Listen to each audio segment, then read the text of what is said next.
Hello students, welcome to साइमथ expert. मैं आपका दोस्त, गाइड और मेंटर राहुल इस केमिकल रिएक्शन एंड इक्वेशंस के लेक्चर 6 में स्वागत करता हूं। ये जो लेक्चर्स है बहुत ही इंपॉर्टेंट, बहुत ही मजेदार, बहुत ही धमाकेदार और बहुत ही बेनिफिशियल लेक्चर है जो कि आपके लिए बहुत ज्यादा इंपॉर्टेंट है, तो इसको मिस करना बिल्कुल नहीं। ठीक है, तो इसमें हम लोग क्या क्या डिस्कस करने वाले हैं जो कि बहुत ही इंपॉर्टेंट है। तो चलो आओ देखते हैं कि क्या हमारा लेक्चर्स में रहने वाला है। ठीक है, तो मैं बता दूं कि ये जो लेक्चर्स है ये हर चैप्टर्स के कंप्लीट होने के बाद इस तरह का लेक्चर्स में लेकर आऊंगा, जिसमें कि क्वेश्चंस, इंपॉर्टेंट क्वेश्चंस मैराथन होगा। मतलब अच्छे अच्छे क्वेश्चन जो कि बोर्ड लेवल में पूछे जाते हैं और जो तुम्हारे जो एग्जाम्स होंगे, चाहे हाफ ईयरली हो चाहे यूनिट टेस्ट हो, उसमें भी ज्यादातर ये क्वेश्चंस आ सकते हैं, ऐसे पूछे जा सकते हैं। तो उन क्वेश्चंस को डिस्कस करेंगे। ठीक है, तो हमारा इस लेक्चर्स में आज का क्या गोल रहने वाला है, तो उसके बारे में बात करते हैं। तो पहला हमारा एमसीक्यूज है, जिसमें हम लोग टोटल 15 क्वेश्चंस डिस्कस करेंगे। फिर दूसरा असर्शन रीजन बेस्ड क्वेश्चन। अब ये जो असर्शन रीजन बेस्ड क्वेश्चन होता है, इसमें कुछ चीजें भी सीखेंगे कि कैसे जल्दी हम क्वेश्चंस को कंप्लीट कर पाए। ठीक है, तीसरा हमारा है केस स्टडी क्वेश्चन, जो कि बहुत ही हल्का क्वेश्चन होता है, बहुत ही हलवा क्वेश्चन होता है, जिसको करना थोड़ा सा बस चाहिए कि आप उस टॉपिक्स को पढ़े हुए हो, उसके बाद क्वेश्चन फटाफट फटाफट बनते जाता है। ठीक ना। फिर लास्ट में फोर्थ नंबर में हम लोग करेंगे शॉर्ट आंसर टाइप क्वेश्चंस, जो कि इंपॉर्टेंट है। ठीक है, और साथ में कुछ एक्स्ट्रा क्वेश्चंस भी आपको वर्कशीट में दिया जाएगा डिस्क्रिप्शन में, तो वहां से तुम डाउनलोड कर लेना और साथ ही उसका जो वर्कशीट सॉल्यूशन है उसे बाद में तुम देखना, क्योंकि शुरू में देख लोगे तो फिर कुछ उससे फायदा नहीं होगा। तुम पहले वर्कशीट का जो होगा क्वेश्चन उसे सॉल्व करना एंड देन फिर तुम उस वर्कशीट सॉल्यूशन को देखोगे। ठीक है, तो लेक्चर्स को स्टार्ट करते हैं जल्दी से। तो चलो एक बार थोड़ा सा हम कुछ बताते हैं कि क्या है कि यूं ही नहीं होती है, यूं ही नहीं होती है हाथों में लकीरों के आगे उंगलियां, यूं ही नहीं होती है हाथों में लकीरों के आगे उंगलियां, रब ने भी किस्मत से पहले मेहनत लिखी है। यानी कि तुम्हें मेहनत तो करना ही होगा। तुम्हें अच्छा स्कोर चाहिए तो वहां पर किस्मत तुम्हारा वो बाद में आएगा, पहले तुम्हारा मेहनत है। मेहनत करोगे तो ही जाके तुम आगे वो किस्मत तुम्हारा साथ देगा, अदरवाइज नहीं देगा। तो चलो इसी के साथ स्टार्ट करते हैं, लेट्स गो। तो फर्स्ट क्वेश्चन से स्टार्ट करते हैं एमसीक्यूज से। तो एमसीक्यूज में पहला क्वेश्चन है, select from the following a decomposition reaction in which source of energy for decomposition is light. ठीक है, तो यहाँ पर क्वेश्चन बोल रहा है कि ये चार तुम्हारा रिएक्शन दिया हुआ है, तो इसमें बताना है कि कौन सा डिकम्पोजिशन रिएक्शन है जिसमें सोर्स ऑफ एनर्जी जो है वो तुम्हारा लाइट है। तो मैं तुम्हें बता दूं, डिकम्पोजिशन रिएक्शन एक ऐसा रिएक्शन है जिसमें हम लोग एनर्जी देकर उस रिएक्शन को करवाते हैं डिकम्पोज। मतलब एक सब्सटेंस एनर्जी पाकर वो दो या दो से अधिक सब्सटेंस में, छोटे छोटे सब्सटेंस में टूट जाता है, उसे हम बोलते हैं डिकम्पोजिशन रिएक्शन। अब यहाँ पर क्वेश्चन बोला है कि वैसा डिकम्पोजिशन रिएक्शन जिसमें लाइट का यूज होता है। ठीक है, तो बताना है कि कौन सा तुम्हारा ऑप्शन होगा। तो पहला तुम्हारा FeSO4, तो देखो ये भी टूट कर ये दो या दो से छोटे सब्सटेंस में बन रहा है। वाटर, ये भी दो सब्सटेंस में बन रहा है। फिर AgBr, ये भी बन रहा है और ये भी बन रहा है। ठीक है, तो इसमें कौन सा ऑप्शन होगा, तो यहाँ पर तुम्हारा जो ऑप्शन होगा वो ऑप्शन सी होगा। अब देखो जो भी तुम्हारा सिल्वर का सॉल्ट होता है, क्या बोले, सिल्वर का जो भी तुम्हारा सॉल्ट होता है, सिल्वर का सॉल्ट में एग्जांपल में तुम्हारा AgCl आ जाएगा, फिर AgBr आ जाएगा। तो ये जो तुम्हारा होता है ये लाइट का यूज करता है और लाइट का यूज करके डिकम्पोज होता है। ठीक है, तो यहाँ पर जो इसका ऑप्शन होगा वो सी इज द करेक्ट ऑप्शन होगा। बाकी के बारे में बात करें तो बाकी में वाटर तुम्हारा क्या करता है, इलेक्ट्रिसिटी का यूज करता है, ये इलेक्ट्रिसिटी का यूज करके डिकम्पोज होता है। फिर CaCO3 के बारे में बात करें तो ये भी तुम्हारा हीट का यूज करता है, और जो फेरस सल्फेट है ये भी तुम्हारा हीट का यूज करता है। हीट यानी कि उसको हमें गर्म करना होता है, गर्म करके वो टूटकर छोटे टुकड़ों में टूट जाता है। और जो वाटर है वो इलेक्ट्रिसिटी का यूज करके टूट जाता है, जबकि AgBr जो है वो तुम्हारा सनलाइट का यूज करके टूटता है। सनलाइट यानी कि सिंपल लाइट का यूज करके टूटता है। ठीक है, तो तुम्हें याद रखना है कि जो सिल्वर का सॉल्ट होगा AgCl और AgBr वो तुम्हारा डिकम्पोजिशन रिएक्शन करेगा लाइट का इस्तेमाल करते हुए। ठीक है, चलो सेकंड क्वेश्चन है हमारा, identify the correct statement about the following reaction. ठीक है, तो रिएक्शन दिया हुआ है और इसमें स्टेटमेंट को हमें करेक्ट करना है कि कौन सा सही है। ठीक है, यहाँ पर ध्यान रखना, करेक्ट करना है। H2S plus SO2 gives water S, ये हमारा बन रहा है, तो यहाँ पर ऑप्शन में देखोगे तो यहाँ पर पूछा जा रहा है oxidising agent, reducing agent, oxidising agent, reducing agent, reduced, oxidise, ये सब पूछा जा रहा है। तो एक बार हम लोग यहाँ पता कर लेते हैं कि कौन सा मेरा सब्सटेंस ऑक्सीडाइज हो रहा है, कौन सा मेरा सब्सटेंस ऑक्सीडेशन कर रहा है और कौन सा मेरा सब्सटेंस रिडक्शन कर रहा है। तो यहाँ पर जल्दी मुझे बताओ, एक काम करते रुको, इसको बिना लिखे ही मैं डायरेक्ट कर देता हूँ, ठीक है। तो यहाँ पर बस तुम्हें ये पहचानना है कि ये जो H2S है, H2S से यहाँ पर देखो क्या हुआ, H2S में देखो सल्फर है, H2S से मेरा H2O हो गया, क्या हो गया, H2S में से H2O हो गया। तो यहाँ पर देखो H2S में से क्या हुआ, यहाँ पर ऑक्सीजन जुड़ गया है। तो जब भी कभी किसी भी सब्सटेंस में ऑक्सीजन जुड़ता है तो उसे हम बोलते हैं ऑक्सीडेशन। क्या बोलते हैं उसे, ऑक्सीडेशन बोलते हैं। तो अगर ये तुम्हारा ऑक्सीडेशन कर रहा है तो ये तुम्हारा क्या करेगा, तो ये तुम्हारा रिडक्शन करेगा। ये क्या करेगा, तो ये तुम्हारा रिडक्शन करेगा। एक सब्सटेंस अगर उसमें ऑक्सीजन पास आ रहा है, ऑक्सीजन पास आ रहा है तो उसको बोलेंगे ऑक्सीडेशन, और ऑक्सीजन अगर दूर जा रहा है तो उसे उस रिएक्शन वाले पार्ट को बोलेंगे रिडक्शन। और जो ऑक्सीडेशन करता है वो ऑक्सीडाइज होता है, ठीक है, जो ऑक्सीडेशन करता है वो ऑक्सीडाइज होता है, यानी कि H2S क्या हुआ है, H2S इज ऑक्सीडाइज्ड। और जो ऑक्सीडाइज होता है वो क्या होता है, वो तुम्हारा रिड्यूसिंग एजेंट होता है, वो तुम्हारा रिड्यूसिंग एजेंट होता है। तो चलो ढूंढो तो पहले इसी को कि H2S तुम्हारा रिड्यूसिंग एजेंट कहाँ पर है। तो देखो ये ऑक्सीडाइजिंग बोला, ये नहीं होगा। H2S तुम्हारा क्या हो रहा है, ऑक्सीडाइज हो रहा है, तो ये भी नहीं होगा। H2S मेरा ऑक्सीडाइज हो रहा है, H2S मेरा ऑक्सीडाइज हो रहा है, रिड्यूसिंग एजेंट है, यानी ये सही जा रहा है। और ये ऑक्सीडाइज होगा, ये तो गलत है, ये नहीं होगा। तो कौन सा ऑप्शन होगा हमारा, सी ऑप्शन होगा, ठीक है। तो यहाँ पर सी इज द करेक्ट आंसर। यहाँ पर SO2 तुम्हारा रिडक्शन कर रहा है, यानी कि वो रिड्यूस हो रहा है, तो खुद क्या होगा, खुद वो ऑक्सीडाइजिंग एजेंट कहलाएगा। तो वो ऑक्सीडाइजिंग एजेंट हो गया और H2S मेरा क्या हो गया, रिड्यूसिंग एजेंट हो गया। ये बहुत ही इंपॉर्टेंट क्वेश्चन है, इस टाइप का क्वेश्चन बहुत ज्यादा पूछा जा रहा है, ठीक है, इसे याद रखना। थर्ड क्वेश्चन हमारा है, consider the following chemical equation. इस केमिकल इक्वेशन को देखो, in order to balance this chemical equation the values of A, B, C and D must B.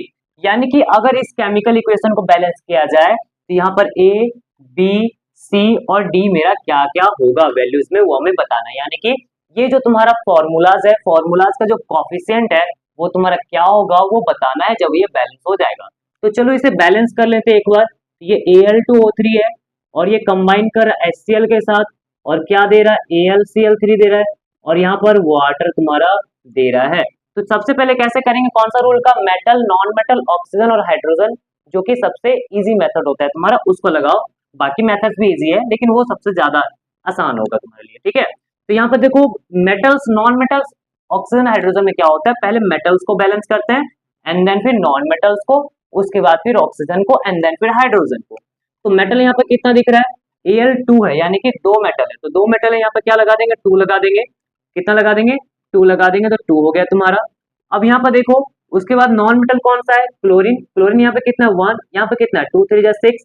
तो यहाँ पे एक काम करते हैं 6 लगाते हैं, 6 1 जा 6, 6 1 जा 6 हो गया, 2 3 जा 6 हो गया, तो क्लोरीन 6 हो गया। एल्यूमिनियम 2, यहाँ पर भी 2 1 जा 2 एल्यूमिनियम। उसके बाद कौन सा चीज बैलेंस करेंगे, ऑक्सीजन को।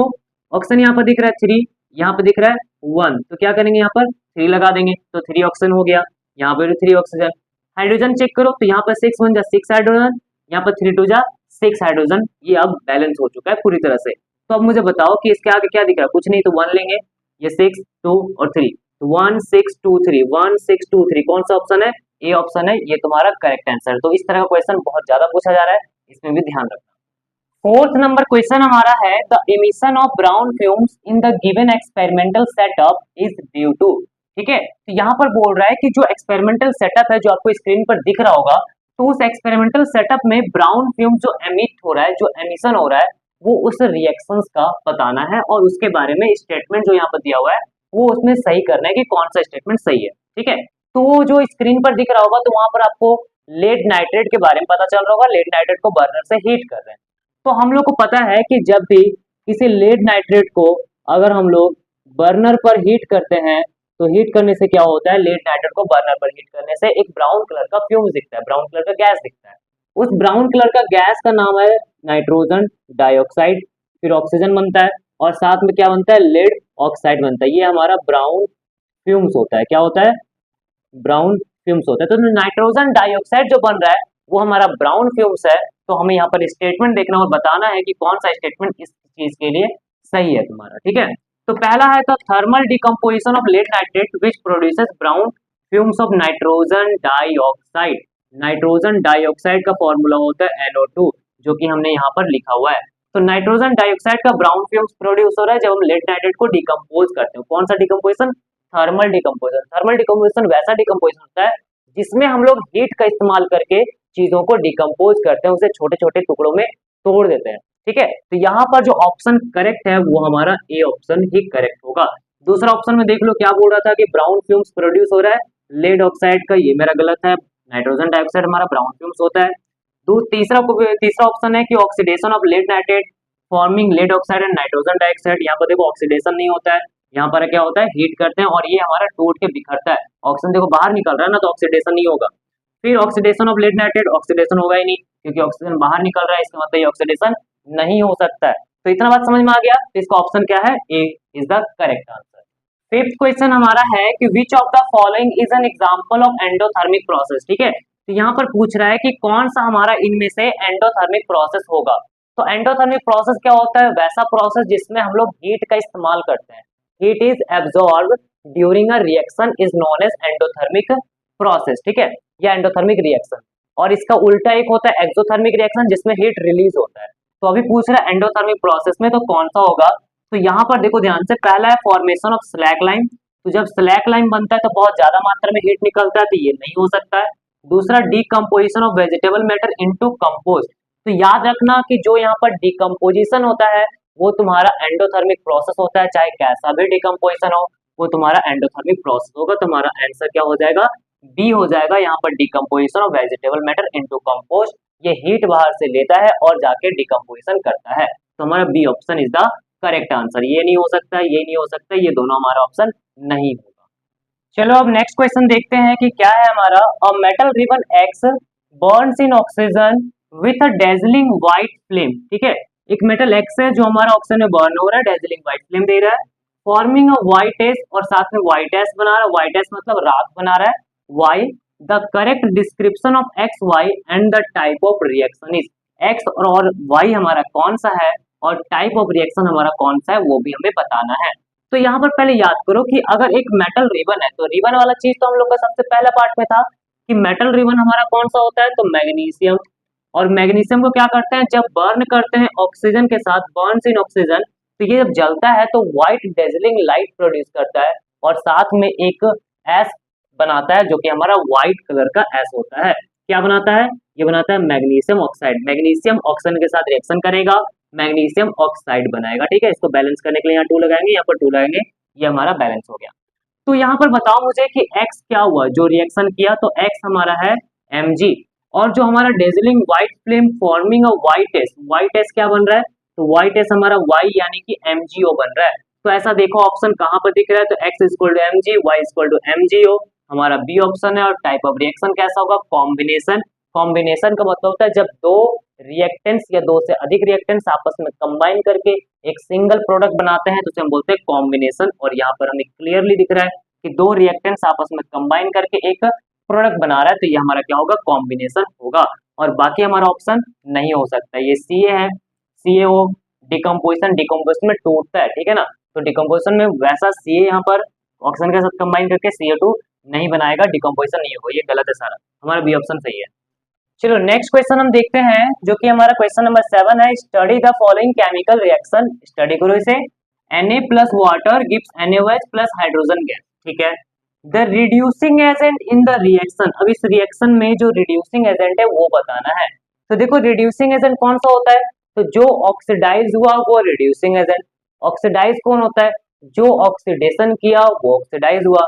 तो जो ऑक्सीडेशन किया वो ऑक्सीडाइज हुआ और वो तुम्हारा रिड्यूसिंग एजेंट होता है। तो हमें यहाँ पर ढूंढना है कि कौन सा मेरा ऑक्सीडेशन किया है। तो देखो यहाँ पर Na है, ये वाटर के साथ कंबाइन किया और NaOH बन गया तुम्हारा। ठीक है, और साथ में हाइड्रोजन गैस प्रोड्यूस हुआ, साथ में हाइड्रोजन गैस प्रोड्यूस होगा। ठीक है, तो यहाँ पर देखो ये Na था, Na में क्या हुआ, OH जुड़ गया, और वाटर में क्या हुआ, ऑक्सीजन गायब हो गया। तो जब वाटर में ऑक्सीजन गायब हो गया इसका मतलब ये तुम्हारा रिडक्शन है। ये क्या है तुम्हारा?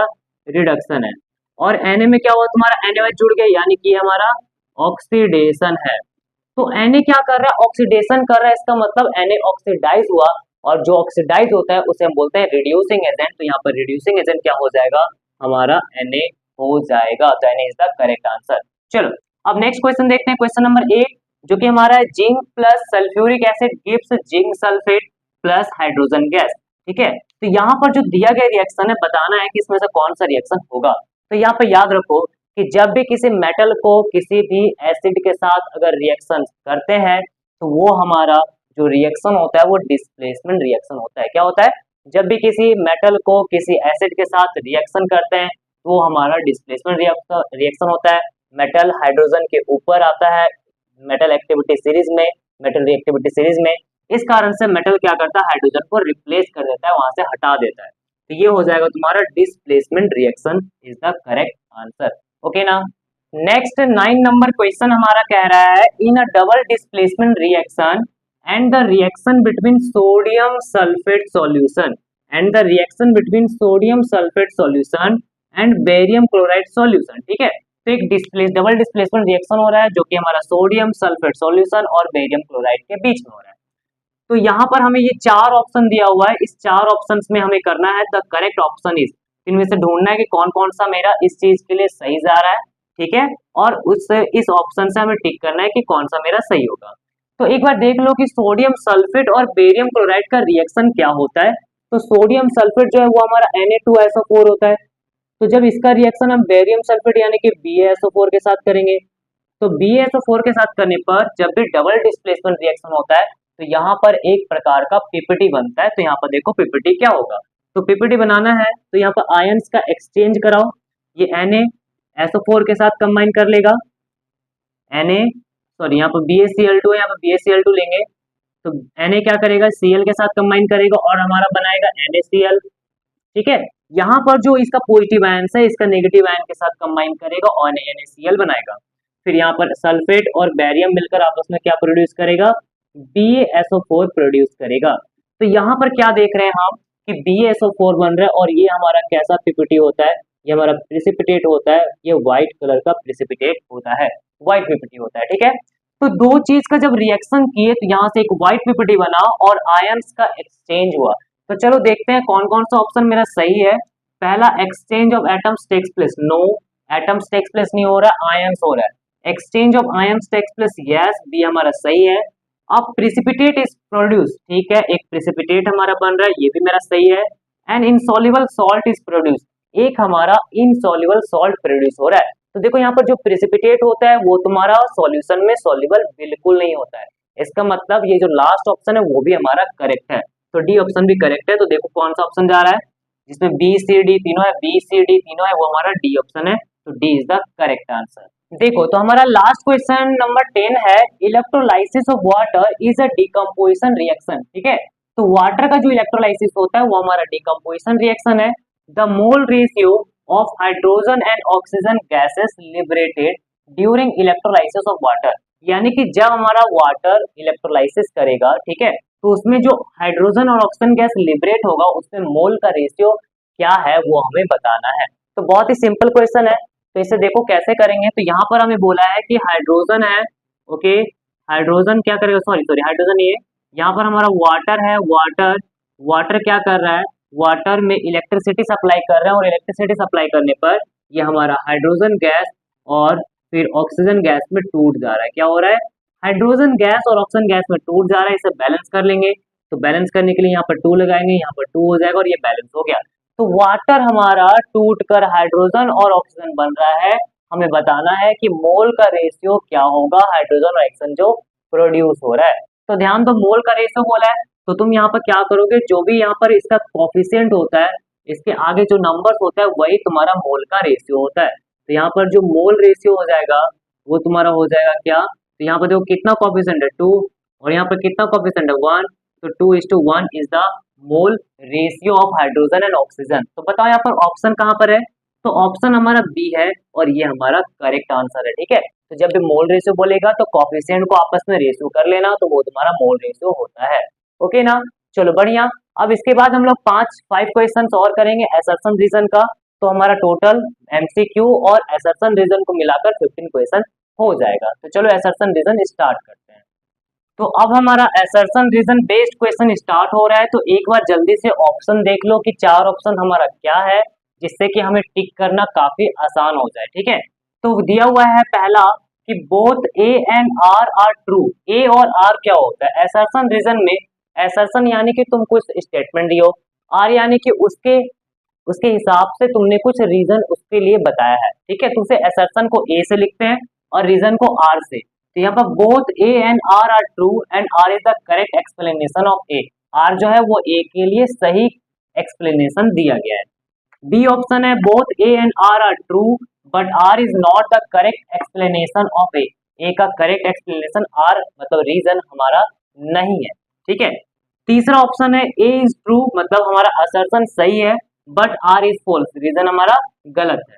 लास्ट ऑप्शन है ए इज फॉल्स यानी कि असर्शन मेरा फॉल्स है लेकिन आर हमारा यानी रीजन हमारा क्या है वो सही है। तो ये चार ऑप्शन को अगर तुम ऑब्जर्व करोगे तो पाओगे कि सबसे पहले अगर तुम असर्शन चेक करने जाते हो और वो अगर सही हो जाता है तो इसका मतलब इन तीन ऑप्शन में ही कोई तुम्हारा छिपा हुआ है। और अगर मान लो असर्शन गलत हो गया तो इसका मतलब तुम्हारा लास्ट ऑप्शन पे सीधा तुमको टिक करना है, रीजन पढ़ने की जरूरत नहीं है, डायरेक्ट ही हो जाए। क्योंकि अगर तुम श्योर हो कि असर्शन मेरा गलत है इससे सीधा तुम डी ऑप्शन पे टिक कर दो। ओके, अगर तुम्हें पता चला कि असर्शन के साथ साथ रीजन भी मेरा सही है तो रीजन भी अगर सही है तो तुम्हें फिर ये चेक करना पड़ेगा कि आर मेरा रीजन जो है वो असर्शन के लिए सही एक्सप्लेनेशन है या नहीं है। तो आओ देखते हैं क्वेश्चन और फिर इसे जल्दी से समझते हैं कि आखिर कैसे होगा। तो यहाँ पर हमारा असर्शन दिया हुआ है a piece of zinc metal gets reddish brown coating when kept in a copper sulphate solution for some time. तो यहाँ पर बोल रहा है कि जब हम एक जिंक मेटल को क्या करेंगे कॉपर सल्फेट के सॉल्यूशन के साथ अगर हम रख देंगे कुछ समय के लिए तो क्या होगा कि जिंक का मेटल के ऊपर रेडिश ब्राउन कलर आ जाएगा। रेडिश ब्राउन कलर अगर मैं बताऊं तो कॉपर का रेडिश ब्राउन कलर होता है और जिंक का वैसा कलर नहीं होता है। तो यहाँ पर क्या हो रहा है कि ये तुम्हारा कुछ रेडिश ब्राउन कोटिंग आ जाता है। तो ये बात बिल्कुल सही है, ऐसा इसलिए होता है क्योंकि जिंक जो होता है वो मोर रिएक्टिव होता है देन कॉपर से। तो जिंक कॉपर को डिस्प्लेस करता है और जिंक सल्फेट बनाता है। ठीक है, जिंक सल्फेट बनाता है और हमारा कॉपर बनाता है और ये जो कॉपर है जिंक के ऊपर ही डिपॉजिट हो जाता है, उसी के ऊपर एक लेयर बनाता है, इस कारण से रेडिश ब्राउन कोटिंग उसके ऊपर देखने को मिलता है। यानी कि असर्शन मेरा तो सही है। रीजन देखो copper is more reactive than metal than zinc, क्या ये बात सही है? नहीं, कॉपर अगर ज्यादा रिएक्टिव होता तो जिंक को यहाँ पर बैठने देता ही नहीं, लेकिन जिंक यहाँ पर बैठ चुका है, इसका मतलब zinc is more reactive than copper. तो ये हमारा गलत है। तो असर्शन सही रीजन गलत, तो ये ऑप्शन तो देखना ही नहीं है, तो हमें कौन सा ऑप्शन देखना होगा? असर्शन सही रीजन गलत, तो हमारा C option is the correct answer. चलो दूसरा क्वेश्चन देखते हैं। चलो अब कुछ नेक्स्ट क्वेश्चन करते हैं। सेकंड नंबर असर्शन हमारा कह रहा है reaction of quick lime with water is an exothermic reaction. तो क्विक लाइम का वाटर के साथ रिएक्शन कैसा होता है? एक्सोथर्मिक रिएक्शन होता है। तो पहले ये पता करो कि क्या ये सही में होता है। तो देखो क्विक लाइम का फॉर्मूला होता है CaO, क्या होता है? CaO, और CaO को जब भी वाटर के साथ कंबाइन करते हैं तो यहाँ बनता है CaOH का होल ट्वाइस और साथ में बहुत ज्यादा मात्रा में हीट भी निकलता है। ये हमारा हमने इसे बहुत अच्छे से किया हुआ है कि कैल्शियम ऑक्साइड को जब वाटर के साथ डिप करते हैं तो यहाँ पर कैल्शियम हाइड्रोक्साइड बनता है जिसे स्लैक लाइम बोलते हैं और साथ में बहुत ज्यादा मात्रा में हीट भी निकलता है। इसका मतलब जो हीट निकलता है जिसमें हीट रिलीज होता है उसे हम एक्सोथर्मिक रिएक्शन कहते हैं। यानी कि ये असर्शन तो सही कर रहा है, तो असर्शन सही कर रहा है तो डी वाला ऑप्शन मेरा नहीं हो सकता है। अब हम लोग नेक्स्ट पढ़ते हैं। Quick lime reacts vigorously with water releasing a large amount of heat. ये बात बिल्कुल सही है। तो यहाँ पर क्विक लाइम क्या करता है यानी कैल्शियम ऑक्साइड वाटर के साथ रिएक्शन करता है और बहुत ज्यादा मात्रा में लार्ज अमाउंट ऑफ हीट क्या करता है प्रोड्यूस करता है और बहुत तेजी से रिएक्शन होता है। ठीक है, यानी कि यहाँ पर असर्शन भी सही है रीजन भी सही है। और असर्शन के लिए तुम अगर देखोगे तो रीजन एक परफेक्ट उसका स्टेटमेंट भी है। यानी कि assertion reason true and assertion is the correct explanation of sorry reason is the correct explanation of A. ये हमारा ए ऑप्शन सही होगा। तो इसका आंसर क्या लिखेंगे? तो इसका आंसर जो हो जाएगा वो हमारा ए ऑप्शन हो जाएगा। क्या हो जाएगा? A option is the correct answer. Assertion भी सही रीजन भी सही and reason is the correct explanation of assertion. Next question देखते हैं तीसरा। इन द फॉलोइंग रिएक्शंस, दिए गए रिएक्शंस में zinc oxide plus copper gives zinc plus copper oxide, तो यहाँ पर बोला जिंक ऑक्साइड अंडरगोज रिडक्शन, यहाँ पर जिंक ऑक्साइड क्या कर रहा है, रिडक्शन कर रहा है। ये बात क्या सही है पहला? तो चलो देखते हैं। तो यहाँ पर जिंक ऑक्साइड है, ये कॉपर के साथ रिएक्शन किया और जिंक बनाया और कॉपर ऑक्साइड बनाया, तो जिंक ऑक्साइड से जिंक हो गया। तो जिंक ऑक्साइड से जब जिंक हो गया इसका मतलब ऑक्सीजन तो दूर हो गया, यहाँ ऑक्सीजन था यहाँ पर ऑक्सीजन नहीं है, ऑक्सीजन दूर हो गया, और जब ऑक्सीजन दूर हो जाता है तो इसको बोलते हैं रिडक्शन। क्या बोलते हैं? रिडक्शन। और ऑक्सीजन पास आता है तो ऑक्सीजन पास आया, पास आओ, तो ऑक्सीजन जो पास आता है उसे हम बोलते हैं ऑक्सीडेशन, और दूर जाता है उसे बोलते हैं रिडक्शन। तो यहाँ पर क्या होगा, और जिंक ऑक्साइड अंडरगोज रिडक्शन, बिल्कुल सही, असर्शन मेरा सही है। रीजन चेक करो, carbon is a reducing agent, तो देखो ध्यान से, अगर ये रिडक्शन किया है तो यानी कि ये रिड्यूस हुआ होगा, और जो रिड्यूस होता है वो तुम्हारा ऑक्सीडाइजिंग एजेंट कहलाता है। तो अगर ये ऑक्सीडाइजिंग एजेंट है तो दूसरा कौन होगा, तो दूसरा तुम्हारा रिड्यूसिंग एजेंट होगा। दूसरा क्या होगा तुम्हारा? रिड्यूसिंग एजेंट होगा। हम लोग हमेशा लेफ्ट साइड में ना ऑक्सीडाइजिंग और रिड्यूसिंग चेक करते हैं, तो अगर एक तुम्हारा ऑक्सीडाइजिंग एजेंट है तो दूसरा तुम्हारा क्या होगा, रिड्यूसिंग एजेंट होगा। तो यहाँ पर दूसरा में जो रीजन में बोला था कि कार्बन, क्या बोला था, कार्बन क्या बोला था तुम्हारा, कार्बन बोला था, तो यहाँ पर कार्बन था, यहाँ पर तुम्हारा क्या था, कार्बन था। एक बार हम चेक कर लेते हैं, हाँ, तो यहाँ पर तुम्हारा कार्बन था, तो कार्बन क्या होगा, कार्बन तुम्हारा रिड्यूसिंग एजेंट हो जाएगा हमारा, कार्बन हमारा रिड्यूसिंग एजेंट हो जाएगा, that reduces zinc oxide to zinc. हाँ, ये बात भी मेरा सही है, रीजन मेरा करेक्ट है। और असर्शन के लिए रीजन बिल्कुल करेक्ट है, क्योंकि कार्बन मेरा रिड्यूसिंग एजेंट है, इस कारण से जिंक ऑक्साइड क्या कर रहा है, रिडक्शन कर रहा है, दूसरे को रिड्यूस कर दे रहा है। तो यहाँ पर असर्शन भी सही, रीजन भी सही, एंड करेक्ट एक्सप्लेनेशन भी है। तो इसका आंसर जो हो जाएगा वो तुम्हारा ए हो जाएगा। क्या हो जाएगा? A is the correct answer, यानी कि A R true and R is the correct explanation of A हो जाएगा। नेक्स्ट क्वेश्चन हमारा है 4 number, assertion calcium carbonate when heated gives calcium oxide and water. ठीक है, यहाँ बोल रहा है कि जब हम कैल्शियम कार्बोनेट को हीट करेंगे तो कैल्शियम ऑक्साइड और वाटर बनेगा, जो कि बिल्कुल गलत है। तो क्या होता है, तो यहाँ पर देखो, जब कैल्शियम कार्बोनेट को अगर हम हीट करते हैं तो हीट करने पर ये तुम्हारा कैल्शियम ऑक्साइड बनाएगा और साथ में कार्बन डाइऑक्साइड प्रोड्यूस करता है। तो देखो यहाँ पर हाइड्रोजन तो है नहीं, तो हाइड्रोजन नहीं है तो वाटर कैसे प्रोड्यूस करेगा, नहीं करेगा ना। इसका मतलब असर्शन ही रॉन्ग है। असर्शन अगर रॉन्ग हो गया तो इसमें बताया था ना कि सीधा तुम्हें लास्ट ऑप्शन में आना है जहां पर असर्शन फॉल्स लिखा हुआ है और आर ट्रू लिखा हुआ है। तो यहाँ पर जो आंसर हो जाएगा इसका वो हो जाएगा तुम्हारा डी ऑप्शन। क्या हो जाएगा? D option is the correct answer. फिर भी चेक कर लो डी सही, तुम्हारा आर सही है कि नहीं है। तो देखो आर में क्या बोला, on heating calcium carbonate decomposition reaction takes place. तो जब हम कैल्शियम कार्बोनेट को हीट करते हैं तो एक डिकम्पोजिशन रिएक्शन होता है। ये बात बिल्कुल सही है। कैल्शियम कार्बोनेट एक सब्सटेंस हीट किए, दो या दो से अधिक सब्सटेंस सिंपल सब्सटेंस में टूट गया, इसका मतलब वो डिकम्पोजिशन रिएक्शन है। ठीक है ना, तो यहाँ पर ऑप्शन तुम्हारा डी करेक्ट है। अब आते हैं नेक्स्ट 5 नंबर में। तो असर्शन बोल रहे हैं कि silver salts are used in black and white photography. तो जो तुम्हारा सिल्वर का सॉल्ट होता है उसे ब्लैक एंड व्हाइट फोटोग्राफी में यूज करते हैं। तो क्या ये बात सही है?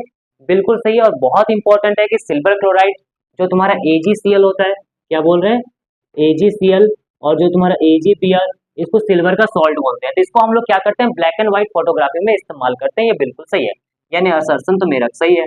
रीजन देखो, silver salts do not decompose in the presence of light. Light के प्रेजेंस में वो डिकम्पोज नहीं होता है। तो देखो ध्यान से, हम लोग AgCl और AgBr जो होता है उसको हम लोग सनलाइट के प्रेजेंस में जब रखते हैं तो वो डिकम्पोज होकर टूट जाता है। एक रिएक्शन देख लो कि किस तरह से होता है कि AgCl है, इसको हम सनलाइट देंगे, सनलाइट देने पर क्या होगा, ये टूट जाएगा, टूट के तुम्हारा Ag बनेगा और ये Cl2 बन जाएगा। ठीक है, बैलेंस करेंगे, यहाँ 2 लगाएंगे, यहाँ पर 2 लगाएंगे और ये बैलेंस हो गया, मतलब बिखर जाता है, टुकड़ा टुकड़ा हो जाता है, मतलब जैसे दिल टुकड़ा टुकड़ा होता है ना, वैसा टाइप का। तो सनलाइट के प्रेजेंस में यहाँ पर AgCl क्या होगा, Ag और Cl2 बनाएगा, यानी कि बिखर जाएगा और ये डिकम्पोजिशन होगा। तो यहाँ बोला है डू नॉट डिकम्पोज, तो इसका मतलब ये तो गलत है। तो देखो असर्शन सही, रीजन फॉल्स, असर्शन सही, रीजन फॉल्स, यानी कि ऑप्शन कौन सा होगा, सी ऑप्शन होगा। तो इसका आंसर मैं यहाँ पर लिख दे रहा हूँ, इसका आंसर जो होगा वो हमारा हो जाएगा सी ऑप्शन। कौन सा हो जाएगा आंसर, सी ऑप्शन हो जाएगा। चलो, तो अब हम लोग करने जा रहे हैं केस बेस्ड स्टडी क्वेश्चन। ठीक है, तो केस बेस्ड स्टडी क्वेश्चन जो होता है वो एक पैराग्राफ टाइप का होता है, उसको रीड करना होता है एंड देन फिर 1 बाय 1 करके क्वेश्चन का आंसर देना होता है। ये बहुत ही आसान क्वेश्चन होता है। ठीक है, और जो फर्स्ट चैप्टर है केमिकल रिएक्शंस एंड इक्वेशंस, इस चैप्टर से केस बेस्ड स्टडी का क्वेश्चन बहुत ही कम बनता है। ज्यादातर अगर तुम पेपर को एनालाइज करोगे तो देखोगे कि वहां पर क्वेश्चन जो होता है वो मेटल्स एंड नॉन मेटल्स से, एसिड बेस एंड सॉल्ट से, उससे क्वेश्चन केस बेस्ड स्टडी का ज्यादा बनता है। तो अभी इस क्वेश्चन को देख लेते हैं कि जो कि हमारा 2024 में आया हुआ क्वेश्चन है। तो consider the following chemical equation of a chemical reaction listed below. ठीक है, of chemical reaction listed below. यहाँ पर बहुत सारा केमिकल रिएक्शन दिया हुआ है, तो इसको तुम कंसीडर यहाँ पर देखो और फिर इसके हिसाब से आंसर दो। ठीक है, पहला सेलेक्ट कॉम्बिनेशन रिएक्शन, हमें कॉम्बिनेशन रिएक्शन बताना है from the reaction listed above. Is this reaction endothermic और एक्सोथर्मिक। तो पहला काम तो हमें बोला है कि कॉम्बिनेशन रिएक्शंस का एग्जांपल बताओ, कौन सा इसमें से है। तो देखो कैल्शियम ऑक्साइड वाटर के साथ रिएक्शन कर रहा है, कैल्शियम हाइड्रोक्साइड बन रहा है। या लेड नाइट्रेट, लेड ऑक्साइड बन जा रहा है, नाइट्रोजन डाइऑक्साइड और ऑक्सीजन बन रहा है। कॉपर सल्फेट को आयरन के साथ मिक्स किए तो आयरन सल्फेट और कॉपर बन गया। फिर सोडियम सल्फेट को बेरियम क्लोराइड के साथ मिक्स किए, बेरियम सल्फेट और सोडियम क्लोराइड बन गया। तो हमें कॉम्बिनेशन रिएक्शन बताना है। तो कॉम्बिनेशन क्या होता है, जब कभी दो रिएक्टेंट्स आपस में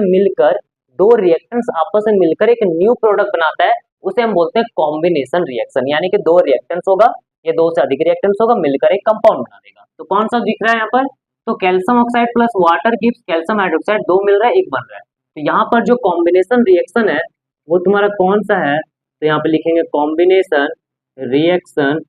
कॉम्बिनेशन रिएक्शन। ये हमारा है calcium oxide plus water gives calcium hydroxide. ठीक है, तो ये कॉम्बिनेशन रिएक्शन हो गया। अब मुझे बताना है कि क्या ये जो रिएक्शन है वो मेरा एंडोथर्मिक है या एक्सोथर्मिक है।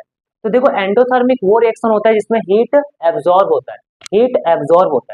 एक्सोथर्मिक रिएक्शन कौन है, जो हीट रिलीज होता है, हीट बाहर रिलीज हो जाता है, तो उसको बोलते हैं एक्सोथर्मिक। तो जब भी कैल्शियम ऑक्साइड को वाटर के साथ मिक्स करते हैं तो ये कैल्शियम हाइड्रोक्साइड बनता है और साथ में बहुत सारा मात्रा में इसमें हीट भी बाहर निकलता है। इसका मतलब ये तुम्हारा एक्सोथर्मिक है। तो यहाँ पे लिखोगे इट इज एक्सोथर्मिक। क्या लिखोगे, इट इज एक्सोथर्मिक। तो ये हमारा एक्सोथर्मिक होगा।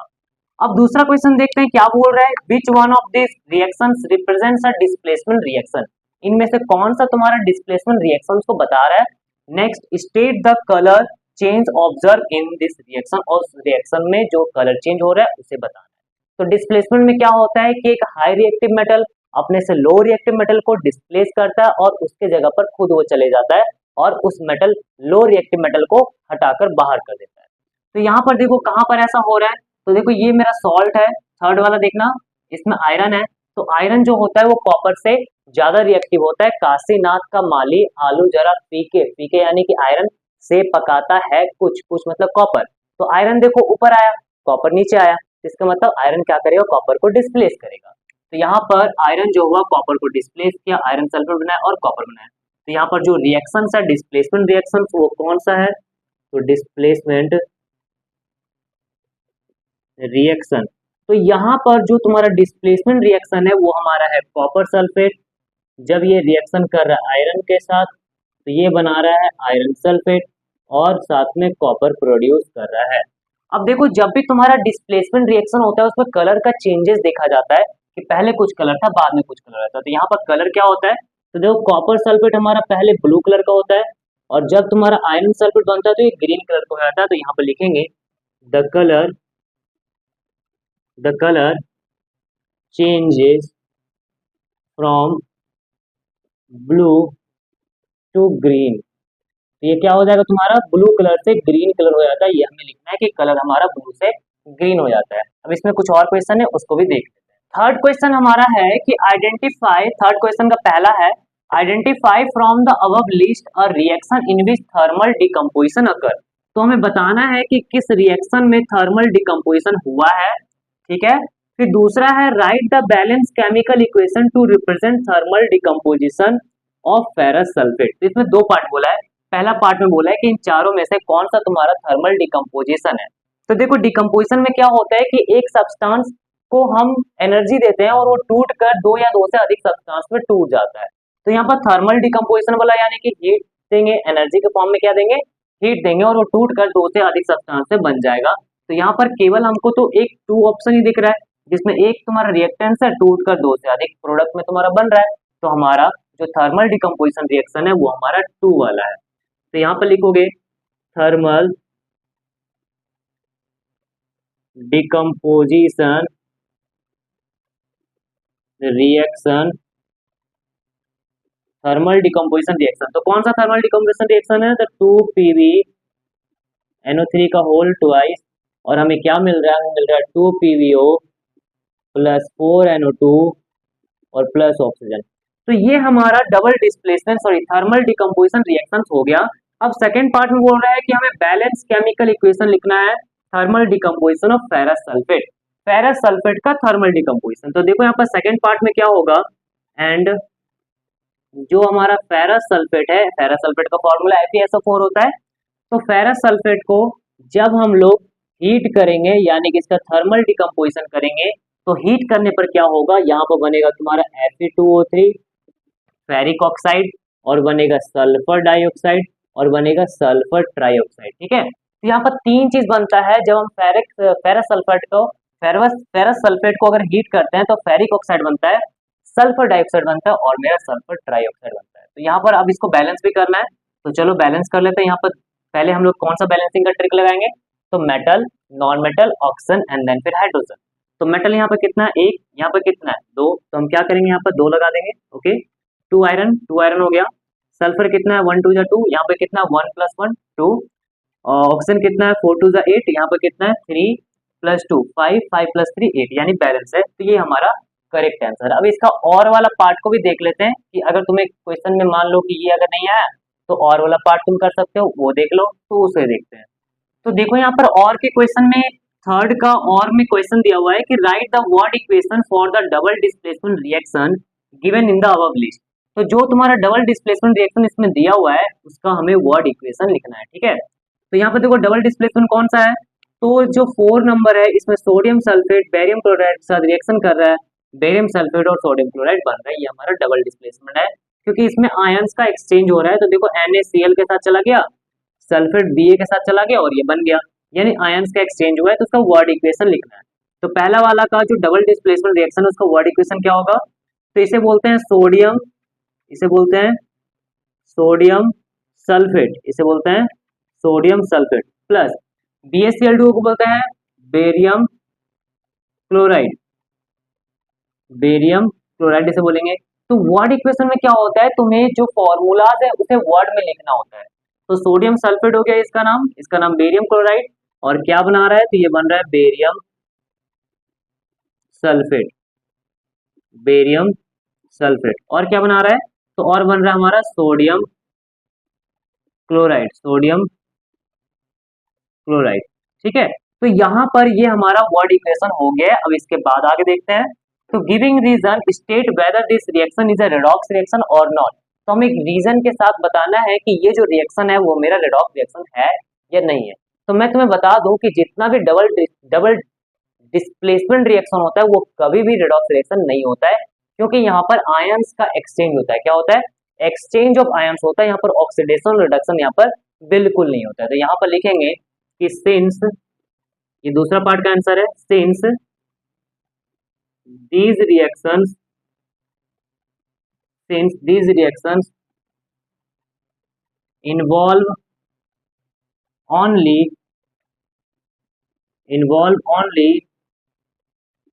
exchange of ions and they do not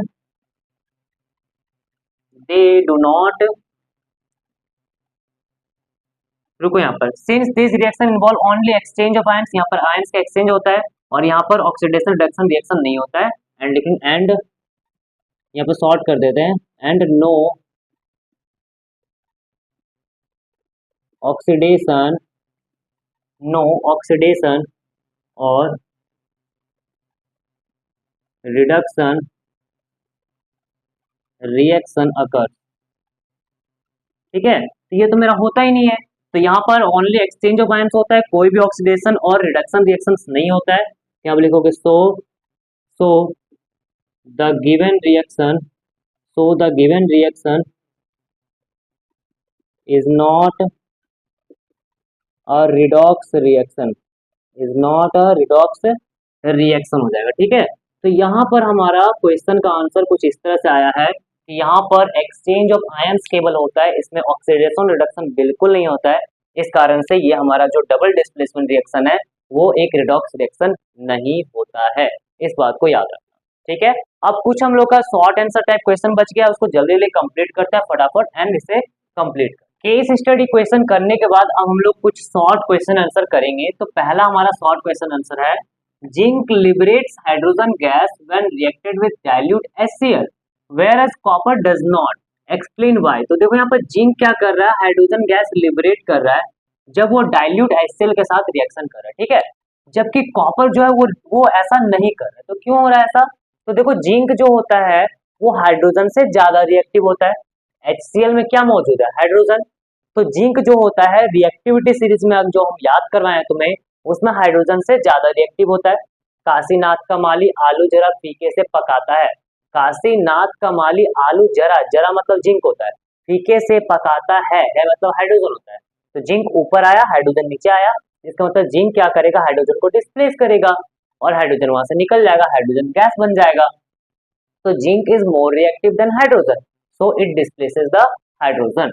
वहीं अगर कॉपर के बारे में बात करें तो काशीनाथ का माली आलू जरा फीके से पकाता है, कुछ है मतलब हाइड्रोजन, कुछ मतलब कॉपर। तो हाइड्रोजन के नीचे कॉपर आया, तो कॉपर तो नीचे है यानी कि लेस रिएक्टिव है, तो कॉपर हाइड्रोजन को डिस्प्लेस नहीं करेगा। तो यहाँ पर जो कॉपर है वो हाइड्रोजन से कम रिएक्टिव है, इस कारण से वो हाइड्रोजन को डिस्प्लेस नहीं कर पाएगा। तो इसको मैंने शॉर्ट करके आंसर लिखा है, तो इसको देखो यहाँ पर क्या है कि since zinc is more reactive then hydrogen so it displaces the hydrogen from dilute HCl, वो डाइल्यूट HCl से हाइड्रोजन को डिस्प्लेस कर देगा। While copper being less reactive than hydrogen does not show any reaction with dilute HCl, वो HCl के साथ कोई reaction show नहीं करेगा। इसका मतलब it means no displacement reaction take place with copper, copper के साथ कोई भी डिस्प्लेसमेंट रिएक्शन नहीं होगा। यहाँ पर डिस्प्लेसमेंट रिएक्शन होता है और तुम्हारा नहीं होगा। तो ये फर्स्ट का आंसर हो गया। अब सेकेंड क्वेश्चन देखो, name the type of chemical reaction in which calcium oxide reacts with water. ठीक है, तो यहाँ पर देखो ये जो कैल्शियम ऑक्साइड वाला रिएक्शन है ना, व्हाइट वॉशिंग वाला, बहुत ही इंपॉर्टेंट है, इसको बिल्कुल भी मत छोड़ना, बहुत ज्यादा इंपॉर्टेंट है।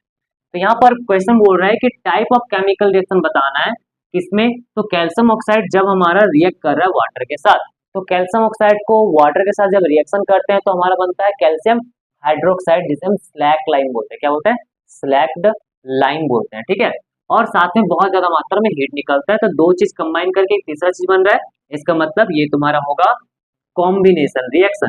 फिर justify your answer by giving balance chemical equation for the chemical reaction. तो यहाँ पर जो केमिकल रिएक्शन तुम लिखे हो उसके लिए तुम्हें बैलेंस केमिकल इक्वेशन लिखना है और जस्टिफाई करना है। तो बैलेंस केमिकल इक्वेशन तो यहाँ पर हो गया कि CO वाटर के साथ कंबाइन कर रहा है, COH का होल ट्वाइस बन जा रहा है, दो चीज मिल रहा है, एक नया चीज बन जा रहा है, यानी कि कॉम्बिनेशन रिएक्शन ही है। तो यहाँ पर अगर तुम्हें जस्टिफाई करके लिखना होगा तो यहाँ पे लिखोगे कि the reaction involved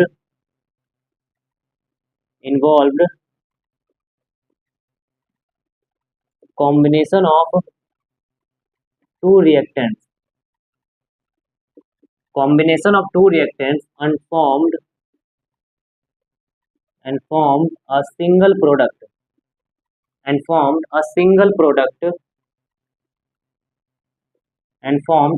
product so it is a combination reaction। तो ये क्या हो जाएगा, हमारा कॉम्बिनेशन रिएक्शन हो जाएगा।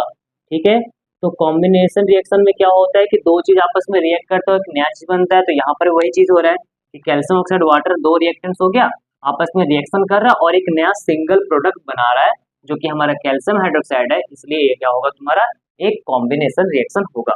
यहाँ पर एक काम करो, एक और ऐड कर लो, आंसर थोड़ा सा अच्छा परफेक्ट लगेगा। यहाँ पर एक ये ऐड कर सकते हो कि प्रोडक्ट बन रहा है, form a single product that is calcium hydroxide. तो यहाँ पे लिखोगे so it is a combination reaction. तो ये हमारा क्या हो जाएगा, एक कॉम्बिनेशन रिएक्शन हो जाएगा। ठीक है, तो ये हमारा कंप्लीट इसका आंसर हो गया। तो चलो अब कुछ और क्वेश्चन देखते हैं। नेक्स्ट क्वेश्चन देखते हैं, third number, answer the following question in the context of electrolysis of water. Water का जब इलेक्ट्रोलाइसिस होता है तो उसके कॉन्टेक्स्ट में तुम्हें इन सभी क्वेश्चंस का जवाब देना है। तो देखो क्वेश्चंस क्या है पहला, व्हाई इज दिस रिएक्शन और प्रोसेस कॉल्ड डिकम्पोजिशन रिएक्शन। तो जब हम वाटर का इलेक्ट्रोलाइसिस करते हैं तो उसे हम डिकम्पोजिशन रिएक्शन क्यों कहते हैं, ठीक है। तो ऐसा क्या रीजन है, तो देखो यहाँ पर आंसर है, this is because when electricity is pass through water it decomposes into two simpler substances that is hydrogen और ऑक्सीजन। तो ऐसा इसलिए है क्योंकि यहाँ पर जब हम इलेक्ट्रिसिटी पास करते हैं वाटर में तो वो तुम्हारा हाइड्रोजन और ऑक्सीजन दो सिंपलर सब्सटेंसेस में टूट जाता है, इस कारण से ये तुम्हारा क्या होगा, डिकम्पोजिशन रिएक्शन होगा। दूसरा तुम्हारा है giving reason state whether this reaction is exothermic और एंडोथर्मिक। तो तुम्हें रीजन के साथ बताना है कि ये जो रिएक्शन है वो मेरा एक्सोथर्मिक है या फिर एंडोथर्मिक। तो देखो, since the reaction is carried out with the help of electrical energy, क्योंकि यहाँ पर जो रिएक्शन हो रहा है उसमें तो इलेक्ट्रिसिटी यूज हो रहा है ना, यानी कि इलेक्ट्रिकल एनर्जी का यूज हो रहा है। And water absorbs to decompose into hydrogen और ऑक्सीजन, और वाटर क्या करता है, इस इलेक्ट्रिकल एनर्जी को एब्जॉर्ब करता है और डिकम्पोज होकर वो हाइड्रोजन और ऑक्सीजन बनाता है। So it is an endothermic. तो ये क्या हो जाएगा तुम्हारा एंडोथर्मिक। एंडोथर्मिक यानी कि हीट जब एब्जॉर्ब होता है तो उसे एंडोथर्मिक बोलते हैं, हीट जब रिलीज होता है तो उसे एक्सोथर्मिक बोलते हैं। नेक्स्ट तुम्हारा नेक्स्ट क्वेश्चन है, name the gas collected at anode and cathode. Anode और कैथोड पे कौन कौन सा गैस कलेक्ट होता है। तो देखो ध्यान से, एनोड जो होता है वो पॉजिटिव होता है, पॉजिटिव पे नेगेटिव आयन जाएगा, तो नेगेटिव आयन कौन होता है, OH माइनस। नेगेटिव आयन कौन होता है, OH माइनस, यानी कि एनोड पे ऑक्सीजन गैस बनेगा। कैथोड क्या होता है, नेगेटिव, उस पर कौन जाएगा, पॉजिटिव आयन। पॉजिटिव आयन कौन सा होता है, हाइड्रोजन आयन, तो H प्लस जाएगा और H प्लस जाके वहां पर हाइड्रोजन गैस प्रोड्यूस करेगा। तो एनोड पे ऑक्सीजन और कैथोड पे हाइड्रोजन होता है। What is the mass ratio? Next question है, what is the mass ratio of the gases collected at the anode and cathode? तो एनोड जो होगा और जो कैथोड होगा वहां पर जो गैस कलेक्ट हो रहा है, तो एनोड पे हमारा ऑक्सीजन गैस और कैथोड पे हमारा हाइड्रोजन गैस कलेक्ट हो रहा है, तो इसका मास का रेशियो बताना है, ठीक है, कि कितना मास का रेशियो है।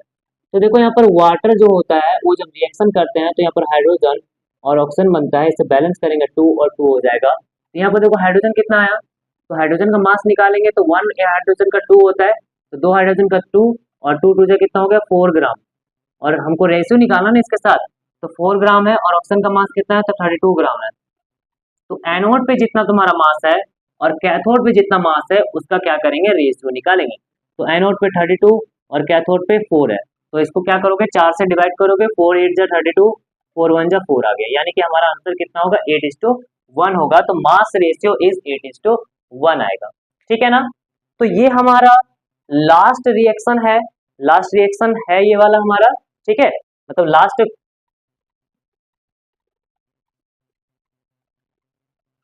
तो ये हमारा लास्ट क्वेश्चन है।